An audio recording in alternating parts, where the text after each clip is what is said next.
The shovel hits concrete at 3:17 a.m. Not dirt, not wood, concrete. September 1976. A small Baptist church in Paterson, New Jersey. The basement smells like mildew and secrets. Two men stand in the darkness. One holds a flashlight, the other holds the future. Frank Lucas, the most dangerous drug kingpin America has never heard of, stares down at 6 feet of hand-poured concrete. Beneath that concrete, $20 million in cash, not drug money waiting to be spent. Insurance, the kind that keeps kings alive when empires burn. Across from him stands the only other man on earth who knows this location. A contractor, a witness, a problem. "You remember what I told you about silence?" Frank asks. The man nods too fast. "I remember." "Good, because forgetting costs more than remembering." 3 weeks later, that man vanishes. No body, no police report, no investigation, just gone. Like he never existed. But the money? The money stays buried. Here's what makes this different from every treasure story you've ever heard. Frank Lucas didn't hide this money to spend it later. He hid it to forget about it. Because the moment you need your emergency fund, you're already finished. The moment you go back for it, they're watching. This is the story of a man who understood that real power isn't what you take, it's what you're willing to lose. January 1975. Federal agents storm Frank's house in Teaneck, New Jersey. They find $584,000 in a shoebox. They find the keys to offshore accounts. They find deeds to buildings across 3 states. Frank Lucas, standing in his pajamas with assault rifles pointed at his chest, isn't panicking. He's smiling. Why? Because 10 miles away, 20 million sleeps under a church floor. And the only witness who could lead them there? He's been feeding worms for months. Frank built an empire on one lesson from his mentor, Bumpy Johnson. The loud man dies first. The invisible man gets rich. He smuggled pure heroin from the Golden Triangle. He cut out the Italian mafia entirely. He made $1 million every single day.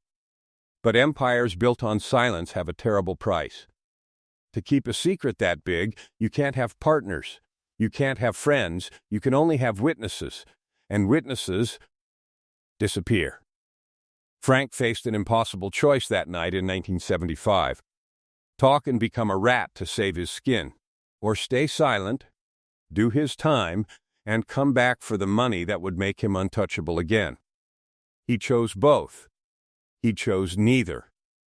Today, we're not just telling you about a drug dealer. We're digging up the grave of the American dream. This is the legend of Frank Lucas.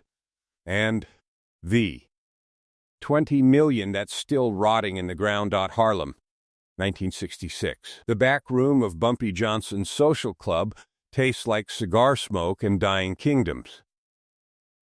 Frank Lucas stands in the corner, silent as furniture, watching 3 Italian mobsters treat the king of Harlem like hired help.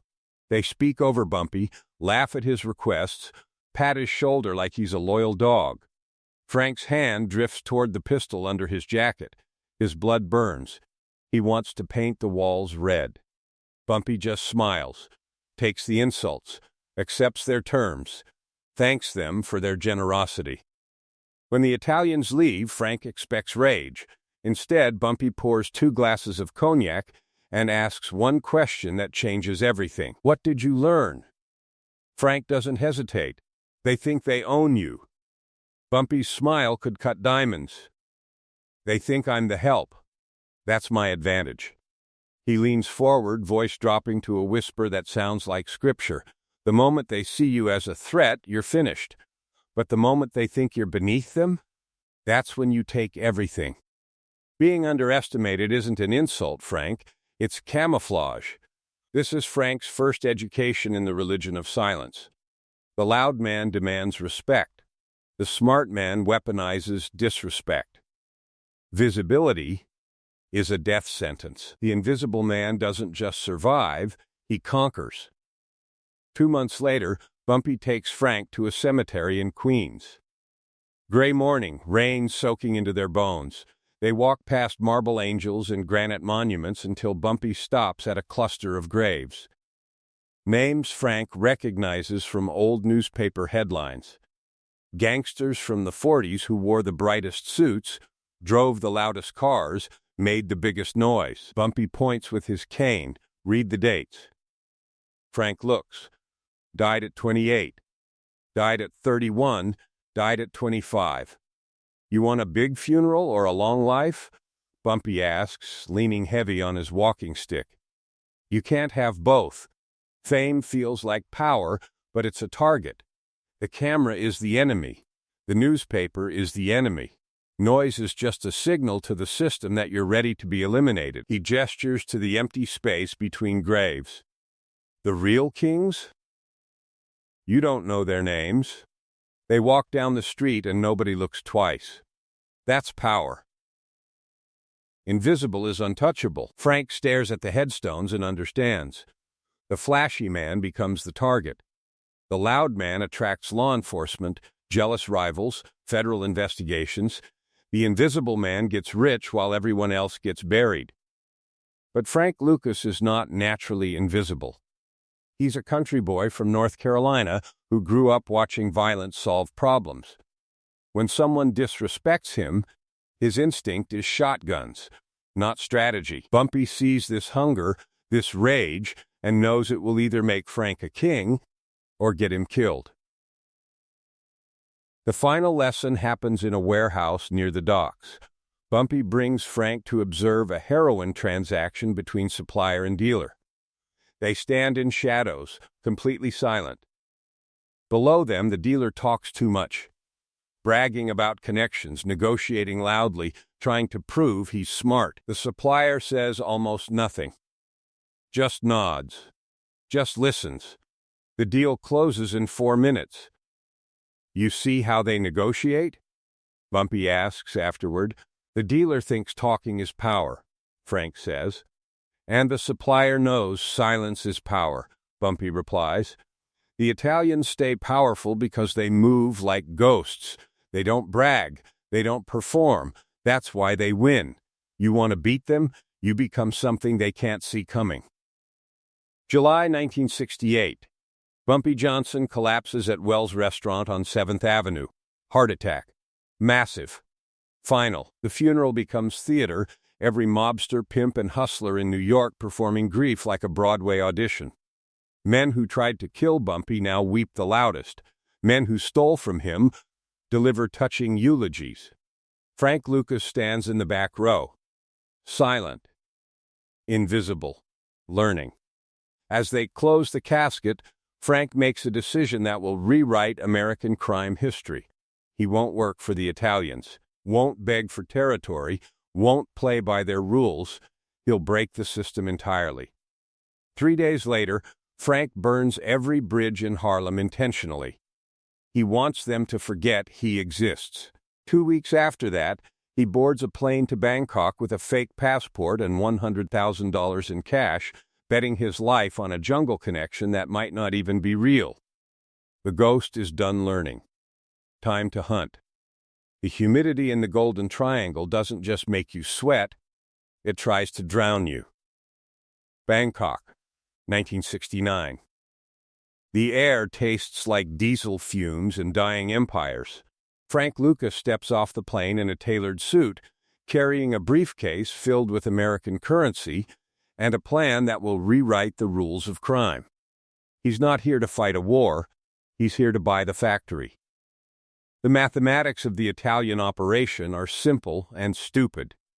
By the time heroin reaches Harlem, it has traveled through 5 middlemen who each take their cut and step on the product. What starts as decent purity becomes 10% garbage marked up 1,200%. The mafia charges premium prices for street trash. Frank realizes something every business student learns in their first semester. The mob isn't powerful because they control drugs. They're powerful because they control the supply chain. Cut out the middlemen, go directly to the source, and you don't just compete, you obliterate the competition entirely. The jungle meeting happens in a bamboo compound guarded by men with AK-47s. Frank sits across from a Thai general flanked by chemists and soldiers. This isn't a street corner negotiation, this is a board meeting for murder. The general speaks first, suspicious of this American nobody who claims he can move more product than the Cosa Nostra. The Italians buy from us, the general says. Why should we risk that relationship for you? Frank doesn't threaten, doesn't posture. He presents numbers like a preacher presents scripture. The Italians buy 10% purity and cut it further. Frank wants 98% straight from the lab. They pay middleman taxes. Frank offers source prices. They move through ships that get searched, docks that get watched, unions that get infiltrated. Frank has something better. American coffins. He explains it cold, clinical, like discussing shipping containers. U.S. military planes fly home every day carrying flag-draped caskets. Customs doesn't search the dead. Dogs don't sniff heroes. Inspectors don't disturb grieving families. The coffins get modified with false bottoms. The heroin travels underneath patriots who died believing they were protecting America from poison. The general stares at Frank for a long moment. You would desecrate your own dead? Frank doesn't blink. America uses them first. I'm just using the transportation. That's the moment the empire is born. Not in blood or bullets, but in cold American efficiency meeting jungle supply. 6 weeks later, McGuire Air Force Base, New Jersey. 3 a.m, a military transport lands carrying 18 flag-draped coffins and 40 kilograms of pure heroin. Frank's cousins, his country boys from North Carolina, work as baggage handlers positioned specifically for this moment. They know which coffins. They know the extraction protocol. They have exactly 4 minutes before supervision arrives.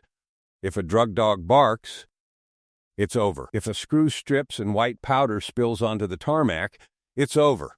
If one cousin panics and runs, it's over. Frank watches from a car 200 yards away, sweating through his shirt despite the December cold. The coffins roll down the conveyor belt one by one. The dogs walk past without interest. The screws hold. His cousins work with surgical precision, unscrew, extract, reseal. The truck drives away carrying heroes home and the foundation of an empire. Frank calls it blue magic. When it hits Harlem, it detonates like a nuclear weapon. Junkies overdose immediately because they're used to 10% purity. This is 98% rocket fuel. In the twisted economics of addiction, the overdoses become the best advertising money can buy. They prove the product is real. Lines stretch around blocks. Frank isn't just selling drugs, he's selling a revolution. The Italians are paralyzed. They're still peddling diluted garbage at inflated prices, while Frank sells premium grade for half the cost. He generates $1 million per day. Cash piles up faster than he can count it, forcing him to buy industrial dryers just to process wet, crumpled bills from the street. But the most dangerous aspect of blue magic isn't its purity, it's Frank's invisibility. The mafia families watch their profits evaporate, but can't identify the enemy. They're looking for a rival organization, a new cartel. They never suspect the quiet man in conservative suits who used to drive Bumpy Johnson around, until the money becomes impossible to hide. The Gambino family finally connects the dots. They summon Frank to a meeting, not for partnership, for taxation. They want 40% of everything. It's an offer nobody refuses, because refusal means death. Frank walks into a dimly lit Brooklyn social club alone and unarmed. 8 killers surround him. Men who've buried more bodies than Frank has sold bags. The capo slides a piece of paper across the table with percentages written in neat columns. Frank looks at the paper, looks at the men, and says one word that changes everything. No, at the top of the world, the air gets thin. That's where kings start to hallucinate. By 1971, Frank Lucas has solved every problem except the one nobody talks about: what happens when you win too much. He controls heroin distribution from Boston to Baltimore. Blue Magic owns the East Coast like a virus owns blood. The money flows so fast that counting becomes a full-time job for 6 people working in shifts. Frank owns dry cleaners in Harlem, gas stations in the Bronx, apartment buildings in Jersey, legitimate businesses running 24 hours a day, washing cash like laundry. But the river of money moves faster than any business can explain. $1 million per day, every single day. Untaxed, unbanked, unaskable. The mathematics are simple and lethal. Banks ask questions, the ears ask questions, auditors ask questions. Frank has $20 million in untraceable currency stacking up like sandbags before a flood. Cardboard boxes full of rubber-banded bills, duffel bags under false floors, suitcases hidden behind drywall. It's not wealth anymore, it's weight. Every dollar is a brick tied to his ankles, dragging him toward the bottom. While Frank stays invisible, another star rises in Harlem like a neon sign. Leroy Nicky Barnes, Mr. Untouchable.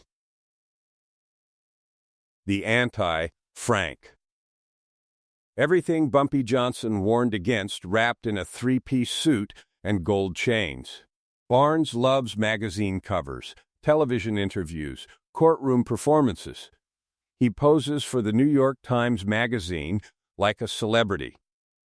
He drives Benzes in colors that blind you from 3 blocks away. He wants the world to know his name, his power, his untouchability. Frank watches Barnes with disgust and something more dangerous: envy. Because the money changes you. The discipline that kept you invisible starts feeling like imprisonment. You're generating $1 million per day and wearing modest suits, while nobodies like Barnes get magazine covers. Frank tells his crew he's a rat who hasn't told yet. You invite cameras into your house, you're already cooperating, just haven't signed the papers yet. But money has a volume. It whispers at first. Then it shouts. The hunger that built the empire starts asking a terrible question: what's the point of being king if nobody knows you're king? The invisible man tastes the possibility of visibility and discovers it might be more addictive than anything he's ever sold. March 8, 1971. Madison Square Garden. The fight of the century. Muhammad Ali versus Joe Frazier. Every celebrity, politician, and power broker in America fights for tickets. Frank Lucas doesn't fight for anything, he buys the best seats in the house. Row 1. Ringside. Better than senators, better than judges, better than legitimate millionaires who earned their money without destroying lives. And he chooses the coat. $50,000 in chinchilla fur. Custom made. Full length, with a matching hat that costs another $50,000. $100,000 of fur on his back, enough to buy 3 houses in Queens. It's not just expensive, it's a declaration of war against invisibility. For one night, Frank Lucas stops being a ghost and becomes the most visible man in America. The coat glows under the arena lights like a beacon. Heads turn, conversations pause, cameras swing toward him. Frank feels it, that intoxicating drug called attention. The invisible man has broken his own religion, and the congregation is watching. Up in the cheap seats, Detective Richie Roberts watches through binoculars. Roberts is a freak in the New Jersey Police Department, so honest his own partners hate him. He once found nearly $1 million in drug money and turned in every penny. His fellow cops thought he was insane. Criminals thought he was dangerous. Honest cops are the worst enemy an empire can face because they can't be bought, threatened, or reasoned with. Roberts doesn't know Frank's name, doesn't know about Blue Magic or the Cadaver Connection or the $20 million in warehouses, but he knows one absolute truth: Nobody wears a $100,000 coat to a boxing match unless they think they're untouchable. And untouchable means guilty. He lowers his binoculars. "Who is that?" he asks his partner. "Some pimp," his partner says. "Pimps don't sit in the front row at the fight of the century," Roberts mutters. "That man isn't a pimp. That man is the bank."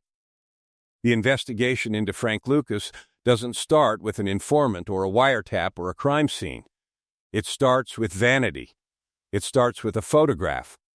Frank Lucas in a chinchilla coat, sitting ringside, looking like royalty. Roberts pins the photo to his wall and starts digging. The empire that took 5 years to build starts cracking from one night of ego. Frank feels it immediately. The morning after the fight, the atmosphere shifts. Phone calls sound different, cautious, nervous, coded. Associates who used to speak freely now measure every word. The Italians, who couldn't find him for years, suddenly know his name. Federal agents who ignored Harlem start asking questions. The paranoia becomes suffocating. Every car behind him could be surveillance. Every phone call could be tapped. Every associate could be wearing a wire. Frank tries to go back to being a ghost, but you can't unring a bell. The chinchilla coat is already legendary. The whispers have started. Who is Frank Lucas? And more importantly, where is he keeping the money? He violates every lesson Bumpy Johnson taught him. The loud man dies first.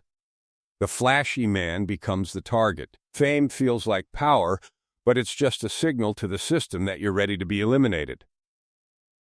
Frank wore that coat for one night and painted a target on his back that will never wash off. The IRS starts auditing his legitimate businesses. The DIA opens a file. The NIP starts asking questions in Harlem. The fortress of silence he built begins to crack because of one night when the invisible man decided to shine. 3 weeks later, the call comes. Not from police, from inside his organization. One of his country boys, voice shaking like autumn leaves. "Frank, we got a problem. Someone was at the warehouse. They didn't take anything. They just looked. They were measuring." Frank stands in his living room staring at walls covered in expensive art and realizes the terrible truth. The $20 million that was supposed to be his insurance policy has become evidence of his crimes. You can't deposit it. Can't explain it. Can't move it without triggering investigations. If the police had been there, they would have kicked down doors. If the Italians had been there, everyone would be dead. Someone looking means someone is calculating the size of the prize before they strike. The money isn't an asset anymore. It's a bomb sitting in his lap. He needs to make $20 million disappear permanently, not hide it, erase it from the face of the earth until the heat dies down. And he needs the one thing he can no longer afford: a partner he can trust with his life. Pressure makes diamonds. It also makes confessions. By late 1974, the pressure around Frank Lucas could crush steel into powder. The DIA has assembled a task force with Frank's photograph pinned to every wall in Newark. The NIP runs wiretaps on 19 different phone lines connected to his organization. Detective Richie Roberts works 16-hour days, drawing connections on a board that looks like a spider's web with Frank's face at the center. The Gambino family, humiliated by the man who said no and lived to tell about it, has put out quiet inquiries about his daily routines. Frank can read the weather like a farmer reads storm clouds. The raid isn't coming someday, it's coming soon. But Frank has something most desperate men don't: time to prepare for his own funeral. Not much time. Maybe weeks, maybe days. Enough to secure what matters most: his resurrection. He liquidates everything he can without triggering immediate suspicion.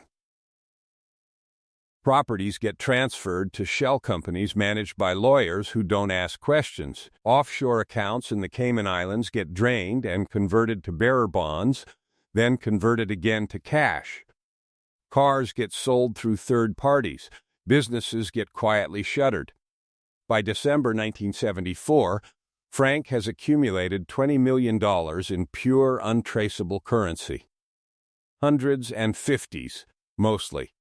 Small enough to spend anywhere, large enough to stack efficiently. The cash fills 12 military-grade waterproof containers, the same type he used to smuggle blue magic from the Golden Triangle. The symmetry isn't lost on him. This isn't spending money. This is insurance against total destruction. The kind of capital that can rebuild empires, buy new identities, finance decades of appeals, bribe federal judges, or fund comfortable exile in countries without extradition treaties. But it's also evidence of crimes that could add centuries to his sentence. If federal agents find this cash in a warehouse, they don't just charge him with drug trafficking, they bury him under the prison forever. The money needs to vanish completely. Not hidden, erased from the face of the earth until the heat dies down. Could be 5 years. Could be 20. Could be never. The answer comes like divine inspiration. A small Baptist church in Paterson, New Jersey. Frank donated $50,000 to their building fund 2 years earlier, enough to be remembered fondly by the pastor, not enough to attract ears' attention. The church needs basement renovations. Frank knows exactly the right man for the job. Raymond Williams, 43 years old, married to Sarah for 18 years, 2 daughters in high school, both honor students. He drives a Ford pickup with 200,000 miles and tools that are older than his children. Raymond has renovated 4 of Frank's properties over the years. Nightclubs, apartment buildings, his mother's house in Harlem.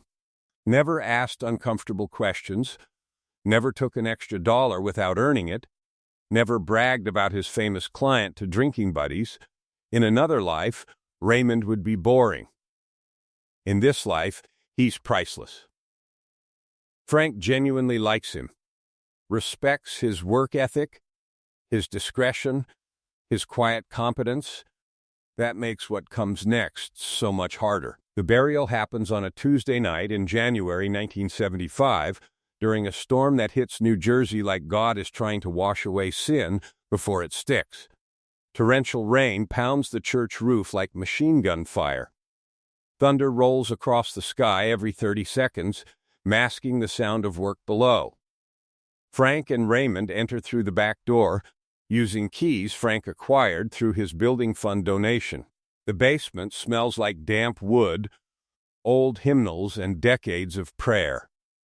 They work by flashlight, prying up century-old floorboards with crowbars. The nails squeal like they don't want to give up their secrets. Beneath the boards, packed dirt foundation, hard as concrete from decades of compression. They dig for 4 hours, creating a cavity 6 feet long, 4 feet wide, 3 feet deep. Every sound has teeth. A car door slams outside, both men freeze, flashlights off, listening to their own heartbeats. Nothing follows, just the storm. They keep working. Raymond grunts under the weight of the containers as they lower them into the hole. "How much is this, Frank?" he asks between breaths, sweat mixing with rainwater dripping from the ceiling. "Enough," Frank says. "More than enough." They pour quick-drying concrete over the containers, smoothing it with trowels until the surface is perfectly level. The smell of wet cement fills the basement like incense. They replace the floorboards carefully, sweep the dust, wipe down every surface. By dawn, the basement looks exactly as it did 6 hours earlier. Same floor, same walls, same lonely bulb swinging from the ceiling. But now, $20 million sleeps beneath sacred ground, wrapped in waterproof steel and silence. When they finish, Raymond leans against the wall, exhausted but satisfied. Nobody will ever find that, Frank. That's the best work I've ever done. Frank studies him in the dim light. Raymond's hands shake, not from the labor, but from the knowledge. He now carries a map in his mind worth more than most people see in 10 lifetimes. A map federal agents would kill for. A map the mafia would torture for. A map that makes him the most dangerous man in Frank's world. This is the terrible mathematics of empire. Information is leverage, and leverage is power. The man who knows your secrets owns your throne. Bumpy Johnson's voice echoes from the grave. You share a secret, you share your fate. Trust versus survival. It's no longer abstract philosophy. It's standing right in front of him, holding a shovel, trying not to look terrified. Frank likes Raymond, genuinely likes him. The man never stole, never bragged, never showed off.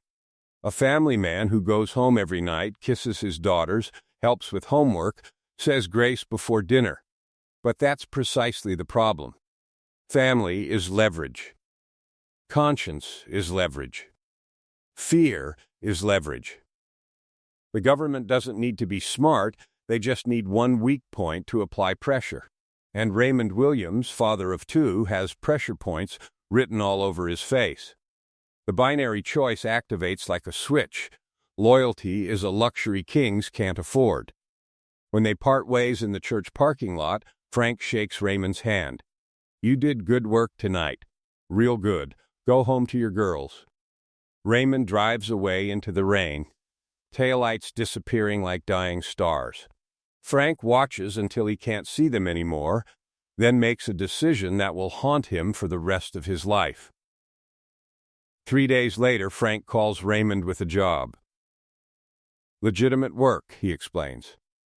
A client in the Bronx needs an estimate on a restaurant renovation. Good money for a few hours of measuring and calculating.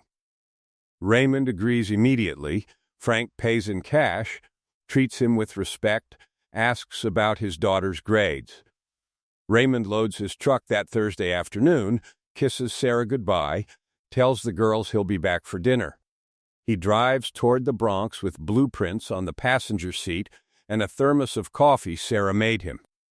He never arrives at the meeting. Hours pass.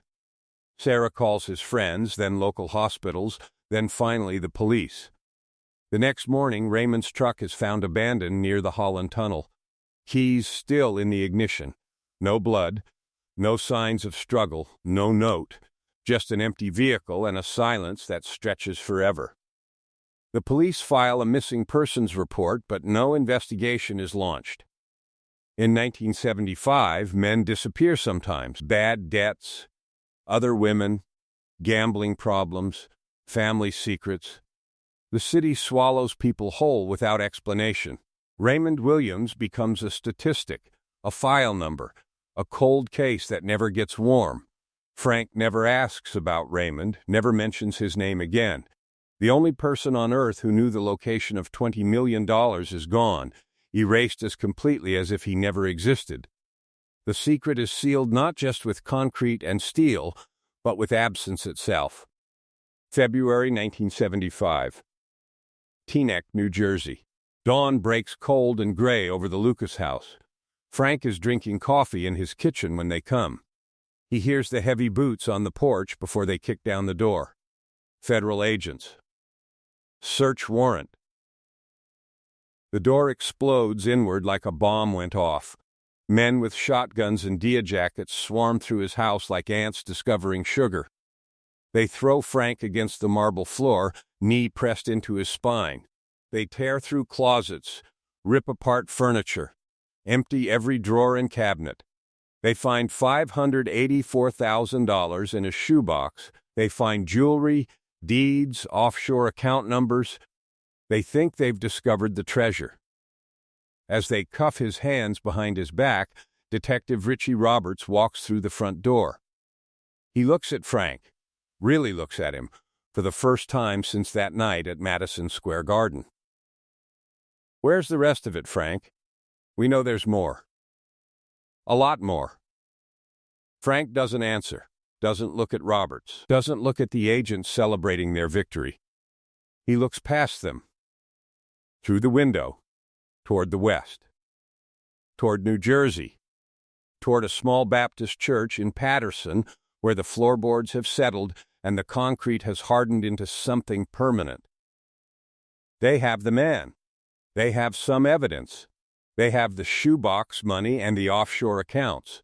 But the real empire, the $20 million that could buy freedom, power, appeals, judges, and entirely new lives, sleeps safely under sacred ground. And the only witness who could betray its location is sleeping deeper still. Frank smiles as they shove him into the patrol car, hands cuffed behind his back, empire in ruins around him. Let them have the crumbs. Let them celebrate their victory. The king has already buried the crown where no one will ever find it. The ghost has become flesh. The silent man has made his final noise. But the money? The money stays invisible forever. Because in Frank Lucas's world, the dead keep the best secrets of all. The fall isn't a slide, it's a cliff. Frank Lucas, who once generated $1 million per day, becomes a number stamped on paper and stitched into fabric. Prisoner 1976-006. The tailored suits are replaced by orange jumpsuits. The $1 million empire becomes 30-cent prison labor. The judge hands down 70 years. Not a sentence, but a death certificate with extra steps. In the fluorescent wasteland of federal prison, Frank faces the ultimate binary choice that Bumpy Johnson never prepared him for. Die silent with honor intact, or become the thing he spent his entire life despising to save his own skin. Silence or survival. Loyalty or life. Detective Richie Roberts visits him in an interrogation room that smells like disinfectant and broken dreams. No yelling, no threats, just cold arithmetic between two men who understand power from opposite sides of the law. "You're not getting out of here, Frank," Roberts says quietly. "Not alive, not unless you start talking." Frank stares at him through the bulletproof glass. "You want me to be a rat?" Roberts shrugs. "I want you to tell the truth. Call it what you want. You give us cops, we give you time. You give us lawyers, we give you more time. You give us Italians, we give you a life again." The binary opposition that defined Frank's entire existence sharpens into a razor's edge. Honor versus air.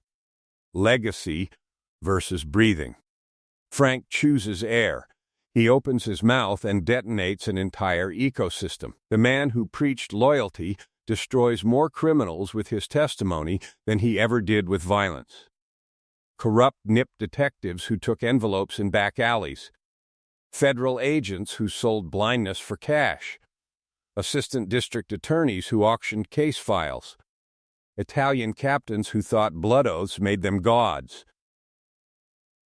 Frank doesn't just cooperate, he becomes a plague that wipes out organizations. The irony cuts like broken glass. Cooperation reduces his sentence from 70 years to 7, but transforms him into the most hated man in American crime. His testimony puts dozens behind bars, and every single one has friends willing to wait decades for revenge. The $20 million buried under that church stops being retirement money. It becomes his only path back to power, relevance, survival itself. Frank walks out of prison in 1981 into a world that's moved on without him. The heroin game belongs to new players. The Italians are broken. The streets don't remember his name, and those who do want him dead. But somewhere in Paterson, New Jersey, his resurrection sleeps under sacred ground. He drives to the church on a cold October night in 1982. The building looks different. Fresh paint, new windows, construction trucks in the parking lot. Frank's blood turns to ice water when he sees the scaffolding, the excavation equipment, the signs advertising major renovations. He approaches the pastor with a story about donations and his mother's memory. The pastor beams proudly, "We completely redid the basement in '78. New foundation, new floor, everything. Poured fresh concrete throughout, 3 feet thicker than before. New concrete." The words echo like a death sentence. Frank becomes obsessed, making desperate, increasingly pathetic attempts over the decades. In 1989, he offers to fund a community center if he can oversee construction personally. The board politely declines. In 1993, he tries buying the property through shell companies. The church isn't selling. In 2001, he drives past at midnight with ground-penetrating radar, searching for ghosts that might not exist anymore. Each failure confirms the same brutal truth. The money is either gone or buried so impossibly deep that recovery would require demolishing a functioning church, triggering investigations he can never survive. The treasure that was supposed to fund his resurrection becomes a ghost story he tells himself on sleepless nights. The philosophical weight crushes him slowly over decades. Frank Lucas won the game, but lost the prize. He survived when everyone predicted his death, but survival without power is just breathing. The man who could make $20 million disappear couldn't make his past disappear. The Invisible King became the most visible rat in American crime history. Frank dies on May 30th, 2019, at 88 years old. Not in bullets like the flashy gangsters Bumpy showed him in that cemetery, not in a cell like the men he betrayed. He dies in a chair, watching television he doesn't care about, surrounded by family who know his name, but not his legend. The church still stands. The basement hosts youth programs and prayer meetings, and somewhere beneath layers of concrete and time, 12 waterproof containers might still be waiting. The greatest treasure in American crime history, guarded by silence and sacred ground. If you had the map to that church, would you dig, or would you leave the ghosts alone? Because Frank Lucas proved one final brutal truth: you can buy an empire, but you can't buy peace. The loudest man dies first. The quiet man gets rich. But the dead man? The dead man keeps the best secrets of all.